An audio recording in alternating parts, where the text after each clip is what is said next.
आइए देखते हैं 10th का एक और आसान से सवाल को, जिसे हम समांतर श्रेणियों का सवाल कहते हैं, जो कि चैप्टर 5 में आपको मिलेगा। हम क्वेश्चन नंबर 4 को यहाँ पर सोल्व करने वाले हैं। तो समांतर श्रेणी में हमें 3, 8, 13, 18 इस तरीके से समांतर श्रेणी आगे बढ़ते जाएगी। तो कौन सा पद 78 जब आएगा तो वो कौन सा पद रहेगा? जैसे ये पहला पद है, ये दूसरा पद है, ये तीसरा पद है, ये चौथा पद है। तो जब 78 आएगा हम 5-5 जोड़ के आगे बढ़ते जाएंगे। जब हम 78 पर पहुंचेंगे तो वो कौन सा पद होगा, हमें वो यहाँ पर ज्ञात करना है। इसके लिए हमें एक सिंपली फॉर्मूला है an = a + n-1 × d। ये फॉर्मूला हमें याद करना है। पूरे चैप्टर में बहुत इंपॉर्टेंट फॉर्मूला है, इससे ही आपके सवाल सोल्व होते हैं। तो यहाँ पर आपको थोड़ी सी बात पता होना चाहिए कि यहाँ पर an क्या है, a क्या है, n क्या है और d क्या है। तो यहाँ पर जो an है, जो पद हम जैसे आगे बढ़ते जाएंगे, और सर्वांतर में जो 78 नंबर आएगा, 78 आएगा, वो आपका an हो जाएगा।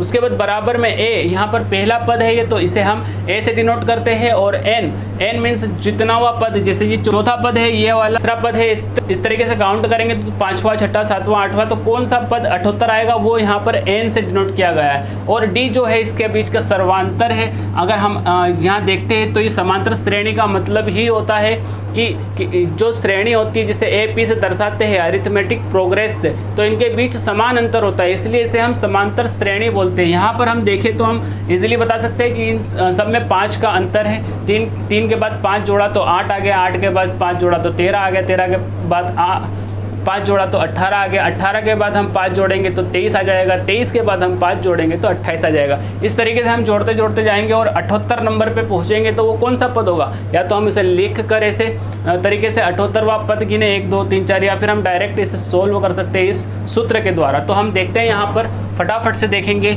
जो यहाँ पर आपको देखना है सबसे पहले ए, यहाँ पर आपको पता होना चाहिए कि ए यहाँ पर क्या है। तो ए सिंपली जो पहला पद होता है उसे ए बोलते हैं, ए से डिनोट करते हैं। तो ए बराबर है हमारे यहाँ पर 3। और फिर देखना है डी जो कि सर्वांतर, मैंने आपको जैसा बताया 8 में से 3 घटाएंगे तो 5, 13 में से 8 घटाएंगे तो 5, 18 में से 13 घटाएंगे तो 5। तो ये डी जो यहाँ पर सर्वांतर है। उसके बाद आपको यहाँ पर n निकालना है, और n जो दिया गया है वो 78 दिया गया है। आपको हमें बताना है कि 78वां जो पद है वो कितने नंबर पे आएगा, कौन से नंबर पे आएगा, इसे n से दर्शाते हैं। तो अब हमें सिंपली क्या करना है, सिर्फ और सिर्फ सूत्र में मान रखना है और इसे सोल्व कर देना है, तो हमारा आंसर आ जाएगा। तो an जो कि आपको दिया हुआ 78। उसके बाद हम यहाँ पर देखते हैं बराबर, सूत्र में है तो हमें बराबर लगा देना है। a हमारे पास यहाँ पर है 3, तो हमें 3 लिख देना है। उसके बाद प्लस है फॉर्मूला में, सूत्र में, तो हमें प्लस लगा देना है। उसके बाद n-1, हमें n निकालना है तो n लिख देंगे और -1 लिख देंगे हम। और हमारे पास d यहाँ पर है 5। तो इस तरीके से हम इसमें सूत्र में मान रख देंगे। अब आपको इसको सोल्व करने के लिए एक छोटी सी बात पता होना चाहिए, जिसे हम मोड मास कहते हैं। ब्रैकेट, मल्टीप्लिकेशन, एब्स्ट्रैक्शन और सब्सट्रैक्शन। तो कभी भी हमें इक्वेशन को सोल्व करना रहता है तो ब्रैकेट हम सोल्व करते हैं। यहाँ पर हमें जो इम्पोर्टेंट है, पहले तो मल्टीप्लिकेशन करते हैं, मतलब उसका गुणा करते हैं। उसके बाद एब्स्ट्रैक्शन, मतलब उसका ऐड करते हैं उसको। उसके बाद सब्सट्रैक्ट करते हैं, मतलब उसको घटाते हैं। तो हमें यहाँ पर देखना है कि गुणा, हमें सबसे पहले गुणा करना है। तो यहाँ 5 हमें दिख रहा है, इसके साथ गुणा करना है हमें। n-1 का गुणा हमें 5 में करना है। तो 5 का हम ब्रैकेट के अंदर गुणा करते हैं। तो सबसे पहले इधर वाले में गुणा होगा, उसके बाद यहाँ पर गुणा होगा। तो हम लिख लेते हैं इसको, इक्वेशन को 78 = 3 प्लस, अब n में हम 5 का गुणा करेंगे तो 5n हो जाएगा।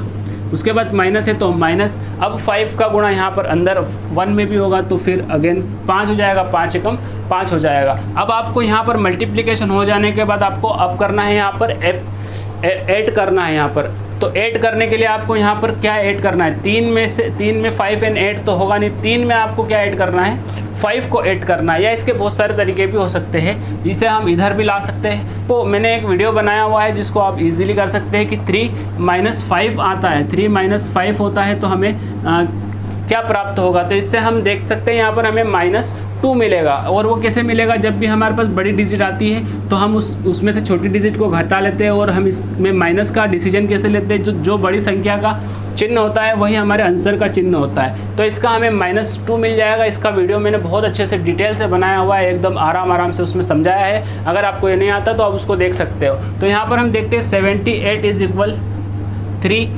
हम यहाँ से 3 को घटा लेंगे तो आपके पास 5n और -2 आ जाएगा आपके पास, -2 आ जाएगा। -2 को आप इधर पक्षांतर करके लाओगे तो 78 है यहाँ पर, और इधर से आता है तो ये प्लस का हो जाएगा, तो ये 2 हमारे पास प्लस का हो जाएगा। ये हमारे -2 को हम बराबर के इस तरफ लाए तो हमारे पास 78 + 2 हो जाएगा। अब 5n हमारे पास यहाँ पर है 78, और 2 को आप अगर जोड़ते हैं तो वो आता है 80, और आपके पास 5n है। अब हम यहाँ पर n हमारे पास मल्टीप्लाई में है, तो यहाँ पर इस मल्टीप्लाई वाली डिजिट जब भी इक्वल के इस तरफ आती है तो वो डिवाइड में हो जाती है। ये इसके ऊपर भी मैंने एक वीडियो बहुत अच्छे से बनाया हुआ है। ये सारा एक हमारे पास एक सीरीज चला रहे हैं हम, उसमें अपन बेसिक कॉन्सेप्ट, इंपॉर्टेंट जो बेसिक कॉन्सेप्ट है उसको सिखाते हैं, तो उसको आप देख सकते हो। तो यहाँ पर मल्टीप्लाई में n के साथ अगर ये 5 जो है वो मल्टीप्लाई में है तो ये इस तरफ लाएंगे तो ये 18 के इक्वल में आ जाए, अपॉन में आ जाएगा, डिवाइड में आ जाएगा। 5 को अगर हम इस तरफ मल्टीप्लाई में है इधर लाते हैं तो बराबर में जो भी संख्या रहती है उसके डिवाइड में आ जाएगा। तो n बराबर हो जाएगा आपके पास 80/5, यहाँ पर आपके पास n आ जाएगा। अब यहाँ पर n आप काट सकते हो, तो यहाँ पर 80 में से आपको 80 में 5 का भाग देना है। तो ये भाग कैसे देखते हैं, तो 5 की टेबल से ये कट सकता है, 5 1 हो जाएगा 5, और यहाँ पर 5 1 होता है 5, और यहाँ से 3 बचेगा, इसको हम आगे लगा देंगे तो 3 और 0 हो जाएगा। तो 5 की टेबल में जो 13 आता है, 30 आता है, वो आपका 5 6 30 होता है, 5 6 जो होता है आपका 30 होता है। तो यहाँ पर n इज इक्वल आपके पास आ जाएगा 16, जो कि आपका आंसर हो जाएगा। जो 78 आपका जो 78 जो है नंबर, वो आप अगर इसको आगे बढ़ाते हो तो 16वें नंबर पर वो आएगा, यही आपका आंसर हो जाएगा।